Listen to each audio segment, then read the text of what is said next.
Welcome to Politics Not Included, where we get to know the person, not their policy. We're creating a space to have real conversations with your elected officials and election candidates to get to know them as a person first. We're hoping these conversations will make it easier to approach and engage your local leadership. Now, before we get started with today's episode, I have a couple of ground rules to cover as always. The first is, Politics Not Included is hosted by the Transparent Campaign Initiative. And in the spirit of transparency, these episodes will be published without being edited. And we're doing this to keep this platform neutral and authentic to all of the guests that we have on the show. Now, what that means for you as a listener, or a viewer if you're on our YouTube channel, is that you may witness or hear longer pauses than anticipated, or some bloopers or stumbling over words. And that's because you're watching or listening to this conversation as if it were live. You're hearing the whole thing in its entirety. And I'm excited to get to share these conversations with you in a true and authentic form. And that leads me to rule number 2, that as you're watching or listening to this, if you have any comments that creep up in your head that if you were sitting in this room with us, you may not have the confidence to say to our face, or you may not feel like the best human being if you did, I'm going to ask you to keep that in your head and out of the comments. And that's because we're just trying to have conversations to get to strengthen our community and to build each other up rather than tear each other down. And in order to do that, I think we need to keep the comments kind. Now that all of that is out of the way, let's get this show started.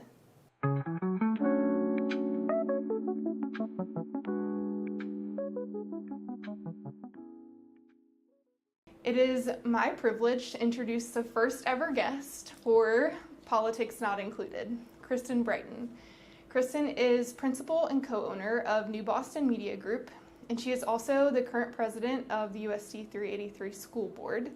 You're in the middle of your second term on the school board, right? Yep, 6th year. Yep, and I just found out it sounds like you're involved in a lot of other things as well, so welcome to the show. Well, thank you. I'm excited, and I love your ground rules. I think that's perfect. Yeah, we got to lay those out first. Well, to get us started, I want to kick us off with, could you just share with us what it's like to be a co-owner of a media group in Manhattan, Kansas? And then in that role, like, what's your favorite part of having a media company and being involved in the community in that way? Awesome. So I started my business with 2 other women in the community, Lisa Sisley and Susan Religa. We started in the winter of 2006, so we're about ready to have our 20th anniversary. So that's been a lot of fun. We grew from a very small agency with just the 3 of us and like a part-time person to we've been as big as about 13 or 14 employees. Let's see, there's the ums. Yeah, there you go. We are a generalist firm, meaning we don't specialize in any one area. There have been times over the last 20 years we thought, oh, maybe we're starting to find our specialty, but then the economy will change or we'll get a different phone call. So we really have been a generalist firm. So we've done a lot of work that's very K-State centric for a lot of different grant projects over the years, different departments, where we've been an on-call provider for K-State's Division of Marketing and Communications. But then we've done a ton of work for nonprofits in the community, state agencies, small businesses all over the state. We've done a lot of work with Kansas Farm Bureau. So really kind of a wide spectrum. So I've learned a little bit about a lot of things in my career. Yeah, I can tell that you're very involved in the community. So that's probably been the coolest part about it, is being a small business owner in a small community where we often are called upon to help people launch new businesses, or maybe they want to bring them up a notch. We've got to help build and establish the brands for a lot of other businesses and organizations. So that's been a lot of fun. I always say my favorite thing is to be driving out in the world somewhere and just stumble upon our work. I call it like seeing our work in the wild, and that's my favorite thing. Yeah, that has to be a really cool experience to see something you've worked on for even a short period of time or a long period of time and actually see it in action must be a really cool experience. Especially when it's been like branding for an organization and then maybe they've made it their own, and so I haven't been a part of whatever they're doing, and then later I'm driving down I-70 and I see a logo we did on their billboard or something like that. Stop to take photos. And like, hey, we did that. Yeah, that's my favorite thing. Yeah, that's great. So then on top of that, you're a member of the school board and now the president of the school board. How does that fit into your daily life, and how do you balance the two? Pretty much, I'm lucky that I am self-employed, so I don't have anyone telling me what I can and can't do during the day. So pretty much I'm doing a couple jobs simultaneously. I generally have 3 different emails up at all periods of time. I have my work email, my school board Gmail, which is kind of my personal Gmail, and then I have a school district email, and I'll get school district emails on 2 of those 3. Occasionally even on my work email, because I'll accidentally forget and send someone an email on that one. But while I'm usually on a mission to do my work things during the day, inevitably I might get a phone call or a text from the superintendent and say, hey, do you have time for a phone call today? Or another member of the board wants to talk about something, or sometimes I'll get people who want to collaborate, like city commissioners or county commissioners. So, people reach out generally during the business day. So luckily I have the freedom to choose when I can and can't take those calls and return them. And pretty much every day is about setting priorities and what I have to do. And I think every Sunday night it's kind of like, okay, what is the big project I need to work on this week? And then I fit everything else in corners. Yeah, it sounds like you need a personal assistant. I've always wanted one. Yeah, me too. That would be nice. It's kind of my dream. Yeah. And you have kids as well, right? Yes. So when I started all this, my kids were like upper elementary and middle school. I got really involved through the Chamber of Commerce. Really started seeing the need to do a better job of communicating to kids and their families about all the different jobs people weren't going into, how this new generation wasn't going into a lot of high-skilled jobs. Mm-hmm. And so I started doing a lot of work in that area, which really made me start to get more involved in our schools and looking at how businesses and schools could be better working together to get the next generation more excited about careers we needed them to enter in the workforce. And then that kind of just segued into throwing my hat and running for the school board for the first time in 2019. But now my kids have grown and both graduated from Manhattan High School, and they're both in college now. So you started on the school board while they were in high school or after they graduated? They were in high school, yes. Okay. Yeah. Has it been kind of a cool experience to see them in the school, like one of the schools that you represent, and then was there a transition between when they were in school and out, or what was that experience? It was all cool. First of all, I went to Manhattan High School, so it's kind of surreal sometimes to walk the halls when I'm in the high school for a meeting that I was in as a student. Yeah. But yes, my kids graduated in 22 and 24. So I got the privilege of giving them both their diplomas at graduation. Wow, that's really special. That was really cool. And in both cases, people grabbed pictures, so I got the moment very well captured. So that was really, really neat. I think for the most part, my kids, some people worry that their kids are going to get, extra pressure or feel like the teachers are kissing up to them or something. I never felt like that. My children actually use their father's last name, and so our last names are different. So maybe some people never even put the two of us together. I mean, certainly some people knew they were my kids. But I never really felt any issues, and I never had them report anything. I think there were sometimes their friends came to them with questions if they wanted to know about something to see if they had learned about it from me, because every once in a while I'd get a random question from them, especially when they were in high school about some policy or something we were talking about. Yeah, trying to get the inside scoop a little bit. Yeah. I mean, there's only so many policies that we talk about that high school kids really care about, but there were a few times, not a lot, but a few times they were interested, or I would go to them and they would kind of be my own focus group, and I would ask them what they're hearing at the high school and so forth. So that was fun. It's a little bit harder now. I remember someone else telling me it would be a different experience once I didn't have kids in 383 schools, and I think that's true. I don't feel quite as plugged in to what's going on since I don't have a kid in any of the buildings now, and I just don't know as many of the parents. When you're a young parent, you tend to have a lot of other friends of your children's friends, and the people that you are doing activities with and planning parties with and going to things with. So we'll see, but I'm kind of assuming this will be my last term, and it's probably time for some new young parents to step up and help make decisions for the district, and I'll go on and do something else. Yeah, that seems like it'd be a cool transition, though, to see them come through towards the end and have a hand in on all of that. It was, and now I've been at, after 6 years, I have 2 more years left. There's some things I'd like to see through. I still have a couple big rocks, if you will, that I would like to see the district move forward, and hopefully maybe we can get done before I'm out of there. We'll see. Yeah. So would you say that your kids played a role in you wanting to run for this position, or were there other things at play too? Absolutely. I mean, between my professional interest in workforce development and then as a mom, I wasn't hearing about all of the needs that we really had to get more young people in these careers and all the new different types of training programs that were being developed, things like apprenticeships that nobody was really talking about 5 years ago. And so had I not had kids that were 12 and 14 at that period of time, it was kind of a perfect storm. I was hearing about all these issues. I knew I was a mom. I owned a media company, and I thought, well, gosh, maybe this is some way I can get involved. Yeah, that's great. In the role that you're in, the meetings are public, right? Mm-hmm. So I could walk in and watch them. Are they also live stream? Mm-hmm. Yeah, on YouTube. Do you feel like you get a lot of engagement from the community, or in those meetings, do you feel like it's typically the same faces that you're seeing over and over again, or at what level do you think that the community is kind of engaging with you? It goes up and down depending upon what we're talking about. There'll be meetings where we'll have very few people in the audience who are not there for their professional role, whatever their job is. And then most recently we were dealing with an issue that had a lot of people's interests, and we had, it wasn't a full house, but I don't know, 50 to 100 people there. So it really varies. During COVID, when there were a lot of hot topics such as masks and critical race theory and things, we had a couple times it was standing room only. And we would have times when we could, on the live stream, you could see how many people were watching. It would actually crest 100. Yeah. And now I think whenever I've looked, it's usually like 9. Yeah. So it comes and goes. Yeah, but it's always nice that we have that record. There have been times where I've been sick or something, I missed a meeting, and to be able to just go back and watch it and not really feel like you missed out. It's great that we do that.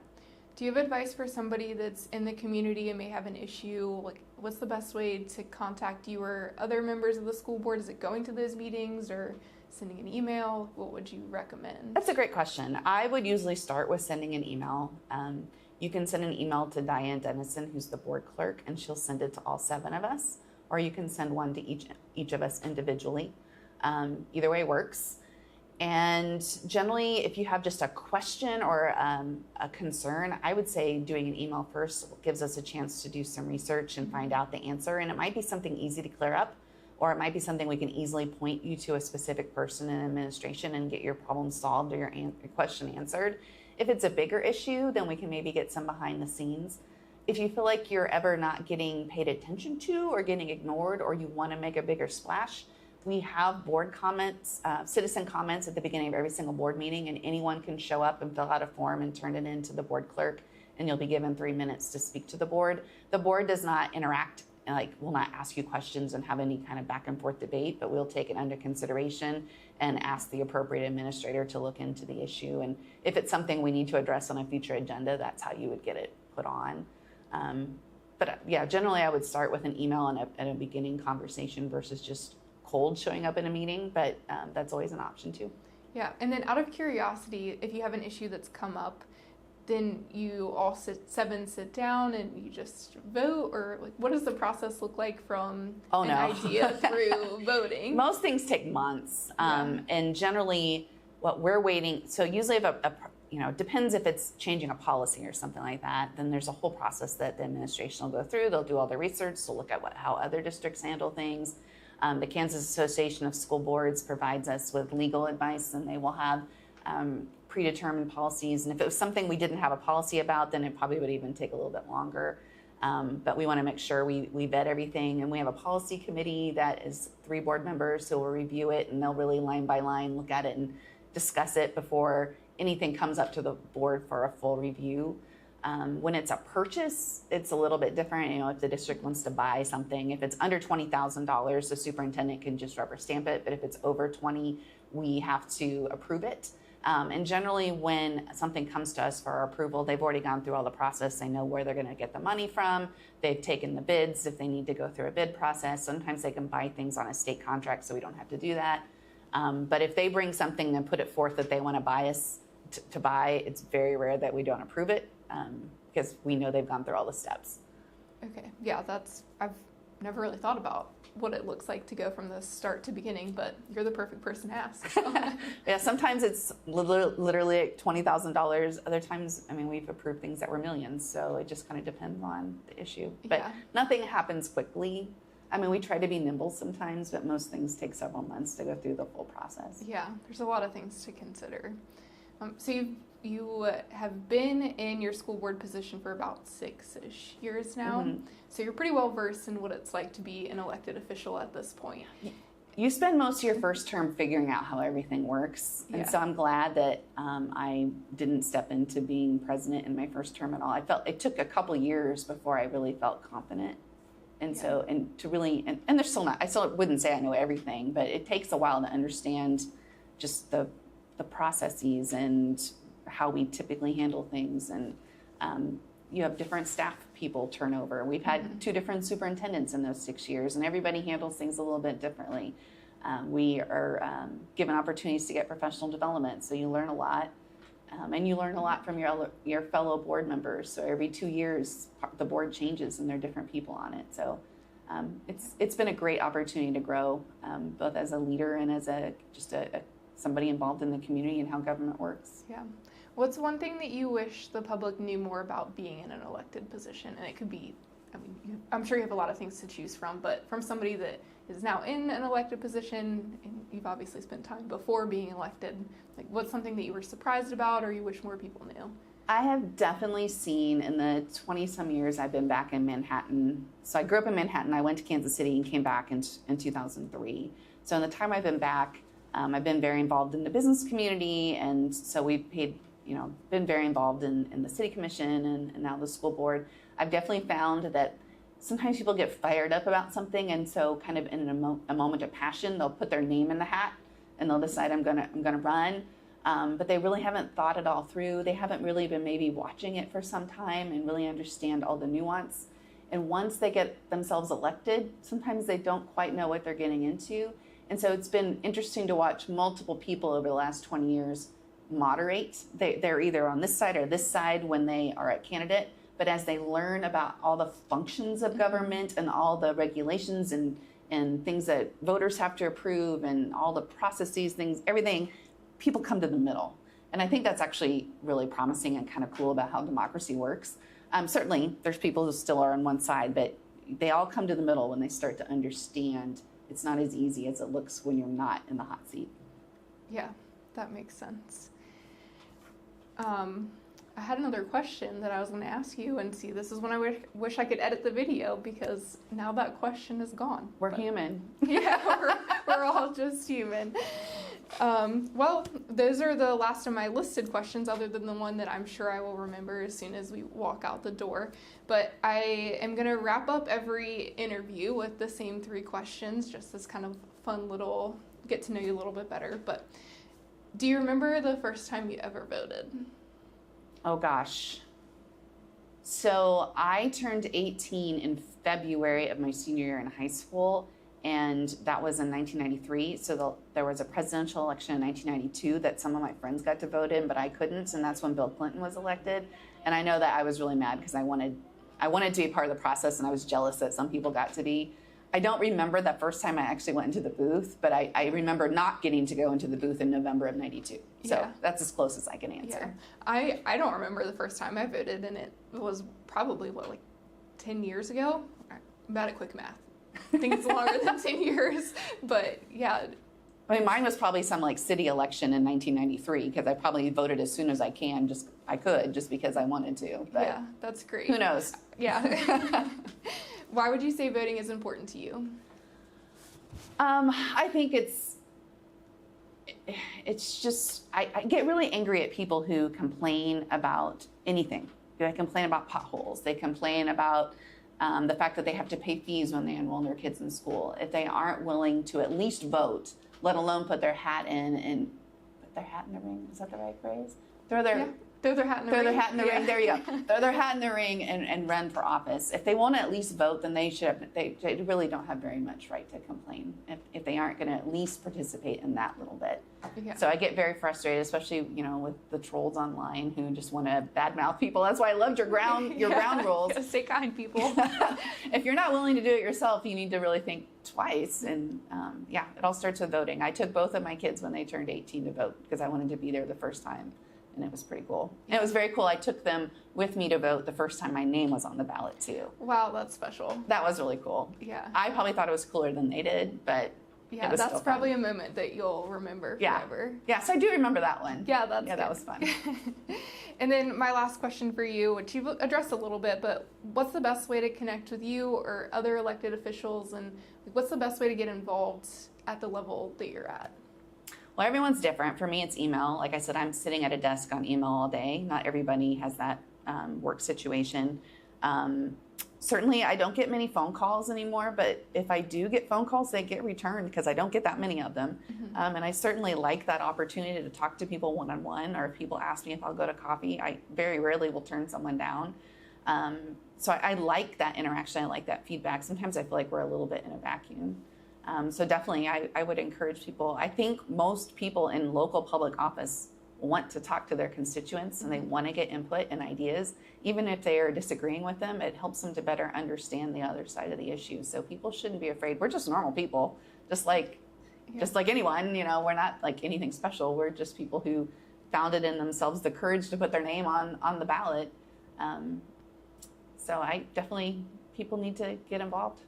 Yeah, I can attest to the fact that she will respond to your email and grab a coffee, because that's all it took. A couple of emails and here we are. So what's the best way people can find information to reach you? Is it through your website or? Well, the school district has a school board page and it has all of our email addresses, and I believe our phone numbers listed. So yeah, it's not too hard to find any of us. Okay, Google your name. Yeah, it should pop up pretty fast. Just go to usd3d3.org. You'll find it.